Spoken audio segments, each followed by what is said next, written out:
Terima kasih, Saudara Ahli. Saya ingin lanjut ke penyertaan.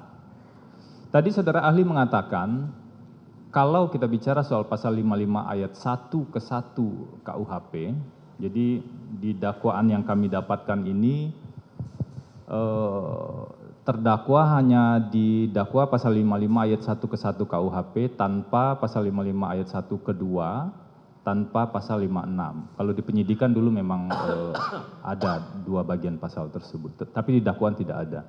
Tadi Saudara Ahli mengatakan terkait dengan turut serta, wajib ada atau wajib dibuktikan adanya kesadaran bersama atau meeting of mind, atau pengetahuan bersama para pelaku-pelaku turut serta ini tentang akan terjadinya pembunuhan dalam konteks perkara ini.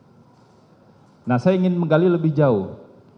Apakah seseorang yang tidak mengetahui adanya rencana pembunuhan, jadi dia tidak pernah mengetahui, tidak pernah mendengar ada rencana pembunuhan, atau dia tidak mengetahui akan terjadi pembunuhan, atau bahkan tidak melihat peristiwa pembunuhan, tapi kebetulan saja ia berada di lokasi yang sama dan di waktu yang sama.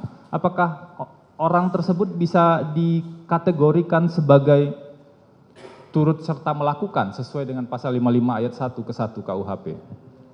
Baik, mohon izin yang mulia. Dari contoh kasus yang saudara penasihat hukum ilustrasikan tadi, inti pertanyaannya terletak pada kalimat yang menyebutkan apakah orang yang hanya sekedar mengetahui bisa dianggap sebagai turut serta melakukan suatu tindak pidana, begitu? Jadi seseorang ini dia tidak mengetahui ada rencana pembunuhan, dia tidak mengetahui akan terjadi pembunuhan, dan juga tidak melihat peristiwa pembunuhan tersebut karena berada di ruangan yang berbeda, tapi kebetulan berada di lokasi atau rumah yang sama dan di waktu yang sama. Kalau kasusnya seperti itu tentu tidak ada meeting of mind dari yang bersangkutan. Ya, adalah sesuatu hal yang tidak tepat, saya kira tidak benar menurut pendapat saya. Kalau seandainya orang tidak mengetahui sama sekali, akan tetapi kebetulan ada di tempat itu, ada berada pada tempat yang salah dan waktu yang keliru, maka tentu tidaklah bisa memposisikan orang itu sebagai turut serta dalam melakukan tindak pidana tersebut.